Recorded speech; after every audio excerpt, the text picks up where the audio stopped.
साहब ये क्यों शिबली फराज ने भी बात की है, मैं चाहूंगा कि वो भी सुन ले ताकि फिर गुफ्तगू आगे बढ़ाइए। क्या फरमा रहे हैं शिबली फराज साहब, ये सुनवा दें। दानियल चौई साहब पहले तो मुझे ये बताएं कि ख्वाजा आसिफ साहब क्यों कह रहे हैं कि चलो 100 बिस्मिल्लाह मुज़ाकरात हों, अल्लाह करे कामयाब हो जाए, पर ख्याल रखना रुल ना जाना। एक तो इसको थोड़ा सा एक्सप्लेन कर दें कि ये फीलिंग या ये क्यों सेंटिमेंट एक तरह से आपकी हुकूमत के अंदर भी है और आपकी जमात के अंदर है। और दूसरा, शिबली फराज कह रहे हैं कि ओनस तो आपके ऊपर ही है। दानियल चौई साहब। थैंक यू जी ज़मीर साहब for having me on the show. जी ज़मीर साहब, देखिए जहाँ तक ख्वाजा साहब की बात है, मैं तो उसका नहीं बता सकता क्योंकि उसका मतलब वो बेहतर समझा सकेंगे। मुझे इतना समझ नहीं आया उसकी बात का मतलब, लेकिन जहाँ तक बात है जनरली जो एक लाइन देखी जा रही है या जो उनको इनकी जो हरकत पहले रही हैं कि देखें ये वो लोग हैं जो हर पॉइंट के ऊपर आकर इन्होंने एंड में यू टर्न लिया है, भागे हैं। वो जब ये 26 नवंबर को एहतजाज के लिए आ रहे थे और संजानी के मुकाम पर इनके साथ निगोशिएट होकर बात पक्की हो गई, तब ये अपने पीछे जिनके हैंडलर्स ने इनको जब ऑर्डर दिया तो ये भाग गए और अब डी चौक पे चढ़ दौड़े और लोगों को गोलियां मारी। फिर यहाँ जब 26वीं तरमीम की बात आ रही थी तब पॉइंट्स, कॉमास, इफ्स, बट्स इनकी मर्ज़ी से डाले गए, उससे भी ये बैक ट्रैक हो गए। तो इनका जो ट्रैक रिकॉर्ड है वो ऐसा ही है कि ये दो चीज़ें समझते हैं, या ये घिरबान और या ये सीधे पाँव। तो अब जो इनको अभी ये पाँव अगर इसलिए पड़ रहे हैं कि अगर जो इनको ब्रीदिंग स्पेस मिलेगी तो फिर ये वही करेंगे। देखिए इनकी जो सियासत है वो कारकर्दगी की बुनियाद के ऊपर तो नहीं है।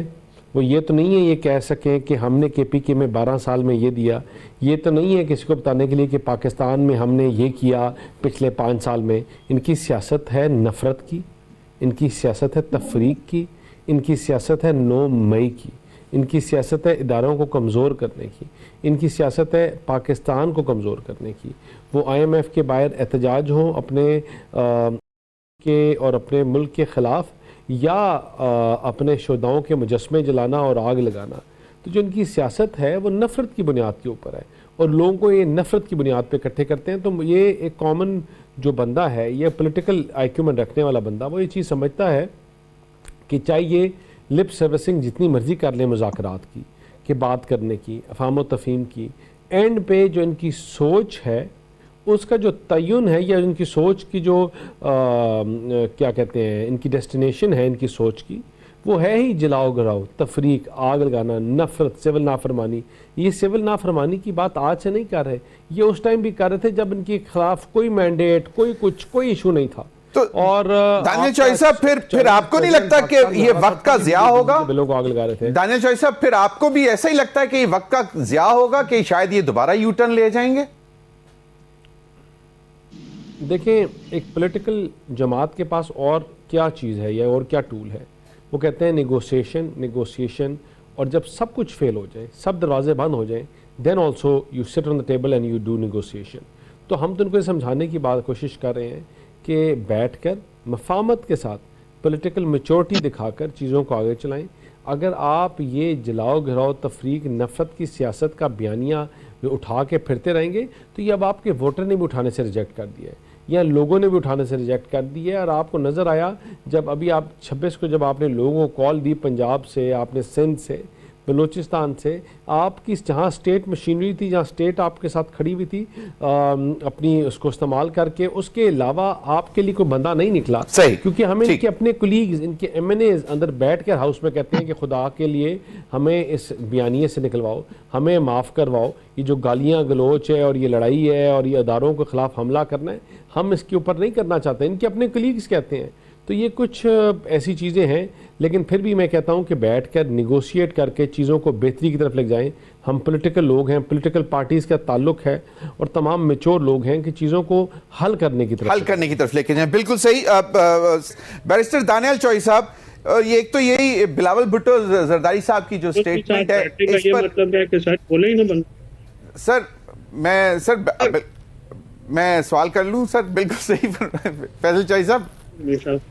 सर मैं बैरिस्टर दानियल चौई साहब, ये बिलावल भुट्टो जरदारी साहब की आपने बात सुन ली। उनका ये ख्याल है कि इस वक्त पाकिस्तान मुश्किल में है, की कोशिश भी की जा रही है, और ये स्टेटमेंट जो अभी जो सैंक्शंस लगी हैं वो बाइडेन एडमिनिस्ट्रेशन, जो आउटगोइंग एडमिनिस्ट्रेशन है, वो लगा के गए हैं। और फिर कहा यह जा रहा है कि शायद आने वाली एडमिनिस्ट्रेशन से भी PMLN के और जो हुकूमती लोग हैं वो थोड़े से परेशान हैं। एक तो उस पर भी वाजे कर दें, और दूसरा बिलावल भुट्टो जरदारी साहब यहाँ नहीं रुके, उन्होंने फिर पहले ये भी कहा, बल्कि आज भी उन्होंने बोला कि नून लीग की सियासत मोटरवे से शुरू होकर मेट्रो पर ख़त्म हो जाती है और 90 की ये दिहाई नहीं है, अब ये सोचना चाहिए PMLN को। और फिर उन्होंने एक दफ़ा कहा कि हमसे किए हुए मुआहदे के तहत वादे पूरे नहीं किए जा रहे। देखें जी, पहली चीज़ कि जो बाइडेन एडमिनिस्ट्रेशन का जो भी उनके सैंक्शंस या जो उन्होंने प्रपोज किया और जो लगाए, उसको हमने बड़ा स्ट्रांगली कंडेम किया। लेकिन जहाँ तक जो नई गवर्नमेंट जो आ रही है और दैट विल बी कमिंग, और इंशाल्लाह जो जनवरी में अपना पोजीशन लेगी, तो हमें बड़ी उम्मीद है। देखें कि हमने इस मुल्क को जब हुकूमत ली तो इंटरनेशनल आइसोलेशन में था, CPEC बंद हो चुका था, सऊदीया से आपके हालात ख़राब थे, UAE से आपके हालात ख़राब थे, इस रीजन में आपके सबसे ज़्यादा लड़ाई चल रही थी, और हमने उन चीज़ों को न्यूट्रलाइज़ किया, वो ईरान हो, वो ये हो चाइना हो, CPEC 2 को वापस किया, सऊदीया हो, UAE हो, और इंशाल्लाह हमने हमेशा पाकिस्तान को आइसोलेशन से निकाला। तो जो आगे भी कोई इश्यूज़ हैं, अभाम हैं, चीज़ें हैं, उनको हम एड्रेस करेंगे, उनको हल करेंगे, एक बेहतर रास्ता निकाल कर दोनों मुल्कों के लिए जो बेहतर फ़ैसला हो वो करेंगे। और हम देखिए, कॉन्फ्रंटेशन और फ़लाँ ने हमें निकाला और डोनाल्ड लू ने ये किया, हम इस चीज़ में बिलीव नहीं करते। हम चीज़ बिलीव करते हैं अपनी कारकर्दगी में, अपने काम में, और इंशाल्लाह उसमें डिलीवर कर उनसे बात कर। और देखें, हमारी पाकिस्तान की जो ख़ास तौर पे जो एटॉमिक वो जो पाकिस्तान की मिसाइल टेक्नोलॉजी है, वो दुनिया में one of the most advance technologies हैं, और हमें ज़रूरत इसलिए है क्योंकि वरना हमारा भी हाल जो अरब स्प्रिंग में और अरब मुल्कों का हुआ वही होता अगर हमारे पास अपना डिफेंस मैकेनिज्म ना होता स्ट्रॉन्ग। तो हम डिफेंस मैकेनिज्म के लिए हम काम कर रहे हैं चीज़ों के ऊपर, और वी आर वेरी होपफुल कि the new administration will be able to understand it better. I understand, but Bilawal Bhutto Zardari साहब ने जो PMLN के ऊपर तनकीद की कि आपकी सियासत मोटरवे से शुरू होकर मेट्रो पे ख़त्म होती। देखें, इस मुल्क को अगर अगर आप इसकी बात, अगर हम इसका लुबे लबाब लें तो हम किसको कहते हैं कनेक्टिविटी। अगर आज पाकिस्तान में कारोबार हो रहा है, अगर आज पाकिस्तान में चीज़ें बेहतर हैं, तो उस कनेक्टिविटी की वजह से जो हमने कहा। CPEC क्या है? CPEC वो रूट है जिसने पाकिस्तान को अनलीश करना है पूरी दुनिया के सामने। ये हमने जो मोटरवेज बनाए वो चाचा मामी फुप्पी की शादियों पे जाने के लिए नहीं, ये ट्रेड रूट्स बनाए। और जिस टाइम हमने ये बनाए थे, अगर उस टाइम हमें सपोर्ट किया गया था और घर ना भेजा था तो अफ़गानिस्तान ने बिल्ड करना था, पूरा अफ़गानिस्तान खड़ा होना था, और ख़ाली इस रूट के ऊपर हमें $1000 पर ट्रक मिलना था। जहां आप इमेजिन करें कि अगर वो पॉलिसी शिफ्ट ना होती और हमें घर ना भेज दिया गया होता तो आज पाकिस्तान किधर खड़ा होता। लेकिन इंशाल्लाह आगे भी इन ट्रेड रूट्स के साथ जिसकी बात करते हैं मुल्क बेहतर होगा। अगर हमारे से देखिए कारकर्दगी की बात के ऊपर मुआवजा करें, वो पीपल्स पार्टी हो, वो मेरे भाई PTI से हो या किसी और जमात से, कारकर्दगी की बुनियाद के ऊपर हमारे साथ कोई खड़ा भी नहीं हो सकता।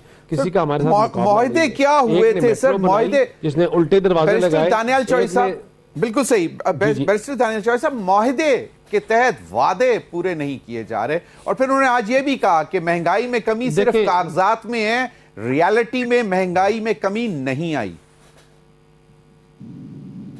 देखिए, हमने जब ये मुल्क हुकूमत ली थी तो हमने एक चीज़ को बड़ा कैटेगोरिकल ये फैसला किया था कि ये पाकिस्तान है तो हमारी सियासत है, इस मुल्क के जो फैसले हैं मफाद में वो हम सबसे पहले लेंगे।